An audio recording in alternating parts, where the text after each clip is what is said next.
जय श्री कृष्ण, राधे राधे। प्रिय दोस्तों, भगवान श्री कृष्ण वास्तु शास्त्र का विशिष्ट ज्ञान रखते थे। उन्होंने समय समय पर धर्मराज युधिष्ठिर को वास्तु शास्त्र का ज्ञान दिया था। यह ज्ञान समस्त मानव जाति के लिए अत्यंत महत्वपूर्ण है और कल्याणकारी है। श्री कृष्ण ने 5 ऐसे पेड़ पौधों के बारे में बताया है जिनका भवन की सीमा में होना दुख एवं दरिद्रता लेकर आता है। ये वृक्ष घर के सामने होने से उस घर में निवास करने वाले लोगों की कभी उन्नति नहीं होती है।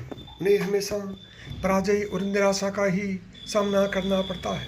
दोस्तों, वास्तुशास्त्र के अनुसार वृक्ष तथा पौधे हमारे भवन की सुंदरता को बढ़ाते अवश्य हैं, साथ ही यह वातावरण को शुद्ध रखते हैं। वृक्षों से सकारात्मक ऊर्जा का संचार होता है जो हमारे जीवन के लिए अत्यंत आवश्यक होती है। वृक्ष नकारात्मकता को कम करके वातावरण को अधिक सकारात्मक बनाने का कार्य करते हैं। घर के सामने शुभ पेड़ पौधे लगाने से घर में बरकत आती है। साथ ही ये पेड़ पौधे कई प्रकार के वास्तु दोष को नष्ट करते हैं। घर के आंगन में खड़े वृक्ष देवताओं के समान हमारे घर की रक्षा करते हैं। इसलिए हमारे पुराणों और शास्त्रों में भवन की सीमा में कुछ शुभ वृक्षों का आरोपण करने की सलाह दी गई है। आज हम जानेंगे हमारे घर की सीमा में कौन से वृक्ष तथा पौधे होने चाहिए और कौन से वृक्ष नहीं होने चाहिए। जैसे कुछ वृक्षों को शास्त्रों में शुभ बताया गया है, उसी प्रकार से वास्तुशास्त्र में अशुभ वृक्षों तथा पौधों का वर्णन मिलता है। इन वृक्षों का घर की सीमा में होना अशुभ और अमंगलकारी होता है। यह वृक्ष घर के सामने होने से दुख तथा दरिद्रता का ही सामना करना पड़ता है। इन वृक्षों के सानिध्य में रहने पर धन का नाश होता है, शत्रु में वृद्धि होती है, मनुष्य अपना मान सम्मान तक खो देता है। इसलिए यदि आपने भी जाने अनजाने में अपने घर के आंगन में अथवा घर के अंदर ऐसे वृक्ष तथा पौधे लगाए हैं तो बिना देरी किए उन्हें तुरंत हटा देना चाहिए। सबसे पहली बात है, घर के मुख्य द्वार को हमेशा ही लताओं से, फूलों से, पौधों से सजा कर रखना चाहिए। मुख्य द्वार जितना सुंदर और सुशोभित होगा उस घर में उतनी ही अधिक सुख शांति बनी रहेगी। किंतु ध्यान रहे, मुख्य द्वार पर किसी भी वृक्ष की छाया नहीं पड़नी चाहिए। इससे छाया वेद निर्माण होता है और परिवार में समस्याएं उत्पन्न होने लगती हैं। दूसरी बात है, भवन के अग्नेय कोण में और नेतृत्व कोण में किसी भी प्रकार के वृक्षों को लगाना शुभ माना नहीं जाता।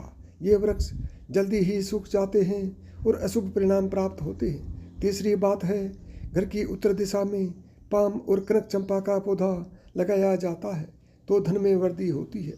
चौथी बात है, यदि घर का मुखिया व्यापार करता है तो उसे घर की सीमा में नीम और बेल के वृक्ष का रोपण करके उसका पालन पोषण करना चाहिए। इससे उनके व्यापार में अधिक लाभ प्राप्त होता है।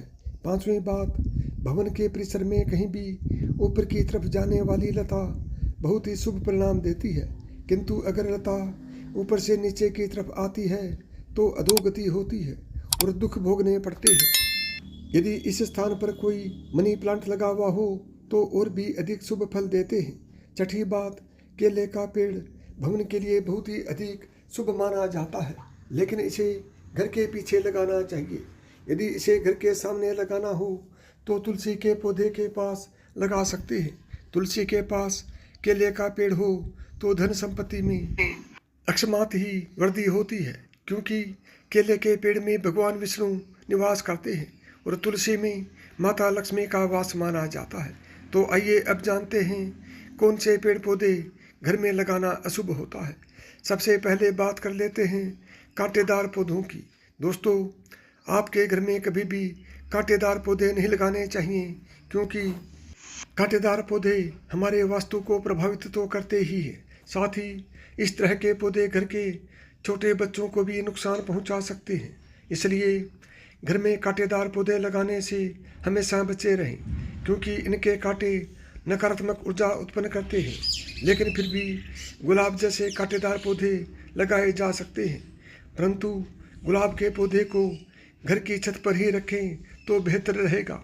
इसी के साथ अगर धार्मिक दृष्टिकोण से भी देखा जाए तो भी कांटेदार पौधों को घर में लगाने से परिवार में लड़ाई झगड़े बढ़ जाते हैं। और इतना ही नहीं, इससे घर का वातावरण भी खराब होने लगता है। दोस्तों, दूसरे तरह के पौधे हैं दूध देने वाले पौधे। जी हाँ, अपने घर में कभी भी आपको ऐसे पौधे नहीं लगाने चाहिए जिनको काटने या तोड़ने पर दूध निकलता हो, क्योंकि इनमें से जो दूध निकलता है वह हमारे स्वास्थ्य के लिए ठीक नहीं होता है। अगर गलती से कोई बच्चा या बड़ा इन पौधों के दूध का सेवन कर ले तो यह हमारे शरीर के अंदर विष पैदा कर सकता है। इसलिए इस दुष्प्रभाव से बचने के लिए हमें ऐसे पौधों से दूर रहना चाहिए। वैसे धार्मिक दृष्टि से देखा जाए तो भी इन पौधों को घर में लगाने से घर की सुख शांति चली जाती है। चौथा पौधा है बोनसाई का पौधा। दोस्तों, शायद आप बोनसाई पौधों को मतलब नहीं जानते होंगे, तो हम आपको बता दें कि ये वो पौधे होते हैं जो किसी भी बड़े पेड़ का छोटा रूप होते हैं। इनके बढ़वार को किसी वैज्ञानिक तरीके से रोक दिया जाता है। इसलिए माना जाता है कि इस तरह के पौधे हमारे चारों तरफ की सकारात्मकता को भी रोक देते हैं। इसलिए बोनसाई पौधों को न ही घर में तैयार करना चाहिए और न ही बाहर से लाकर लगाना चाहिए, क्योंकि वास्तुशास्त्र के अनुसार यह पौधे घर में रहने वाले हर सदस्य का आर्थिक विकास रोक देते हैं। दोस्तों, अब बात कर लेते हैं बबूल के बारे में। आपको पता ही होगा, यह एक बड़ा कांटेदार वृक्ष होता है, इसलिए इसका पौधा घर में लगाने का सवाल ही नहीं उठता। फिर भी कोई बोनसाई करके इसको घर में लगाने की सोच रहा है तो ऐसा बिल्कुल न करें, क्योंकि यह वास्तु की दृष्टि से ठीक नहीं रहता। ऐसे पौधे सिर्फ हमें नुकसान पहुंचाते हैं, क्योंकि इनके कांटे बड़े हानिकारक होते हैं। दोस्तों, अब बात कर लेते हैं कैस्टर प्लांट के बारे में। कैस्टर प्लांट देखने में भले ही बेहद अच्छा लगता हो, लेकिन इसे दुनिया का सबसे खतरनाक पौधा माना जाता है। इस पौधे के बीज 2 दिनों के अंदर इंसान की जान ले लेते हैं। इसे घर में लगाने की भूल बिल्कुल नहीं करनी चाहिए। अगर आप इसे घर में लगाते हैं तो छोटे बच्चे इसके बीज गलती से निकल सकते हैं। इस पौधे को घर में ही नहीं बल्कि घर के आसपास भी नहीं रखना चाहिए। अगर आपके आसपास यह पौधा हो तो तुरंत इसे उखाड़ कर फेंक दें। दोस्तों, अब बात कर लेते हैं बेर के पौधे के बारे में। कहा जाता है कि फलों में गिने जाने वाले बेर को खाने के लिए लोग इसे अपने घर में भी लगा लेते हैं, लेकिन यह गलत है। कहते हैं इसे लगाने से घर में नकारात्मक शक्तियाँ आ जाती हैं। केवल इतना ही नहीं, धार्मिक दृष्टि से भी अगर देखा जाए तो बेर के पौधे में घर में होने से आर्थिक समस्या बढ़ने के साथ ही धन की हानि भी होने लगती है। इस कारण से इसे घर में नहीं लगाना चाहिए। दोस्तों, अब बात कर लेते हैं घरों में सबसे ज़्यादा लगाए जाने वाले पौधे मनी प्लांट के बारे में। दोस्तों, अगर आप अपने घर में तरक्की चाहते हैं तो घर के मुख्य द्वार पर आपको मनी प्लांट लगाना चाहिए। ऐसा करने से आपको नौकरी और व्यापार में तरक्की मिलेगी। परंतु मनी प्लांट के पौधे को लगाने के दौरान इस बात का अवश्य ध्यान रखें कि इसकी लंबाई दीवार से अधिक न हो जाए। इससे आपके जीवन में परेशानियां आनी शुरू हो सकती हैं। मनी प्लांट का पौधा कभी खरीद कर नहीं लगाना चाहिए, बल्कि इसे दूसरे स्थान से चुरा कर लाना चाहिए, तभी इसका शुभ फल प्राप्त होता है। अब बात करते हैं पपीते के पेड़ के बारे में।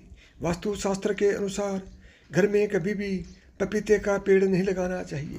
यह पेड़ घर के लिए बहुत ही अशुभ होता है। अगर यह पौधा अपने आप उग जाए तो इसे तुरंत उखाड़ना चाहिए। जब फल खत्म हो जाए तो उसके बाद इसे उखाड़ कर फेंकना चाहिए। अगर पीपल का वृक्ष भवन की पूर्व दिशा में होता है तो घर में निर्धनता व्याप्त हो सकती है। वट वृक्ष का घर की पश्चिम दिशा में हो तो घर में शोक का काल चिरकाल तक रहता है। दक्षिण दिशा में तुलसी का पौधा हो तो संतान को पीड़ा सहन करनी पड़ती है। किसी भी मृत वृक्ष की छाया घर पर पड़ती है तो यह मृत्यु सूचक होता है। मृत वृक्ष को तुरंत उखाड़ देना चाहिए। तो दोस्तों, इस प्रकार से वास्तुशास्त्र में घर में लगाए जाने वाले पेड़ पौधों के बारे में महत्वपूर्ण जानकारी दी गई है। यदि आपको मेरी बताई हुई बातें पसंद आई हों तो वीडियो को लाइक करें, ज़्यादा से ज़्यादा दोस्तों में शेयर करें। यदि चैनल पर पहली बार आए हैं या चैनल को अभी तक सब्सक्राइब नहीं किया है तो चैनल को सब्सक्राइब करें, ऑल बटन को दबाएं ताकि मेरे आने वाली प्रत्येक वीडियो का नोटिफिकेशन आपको सबसे पहले मिले।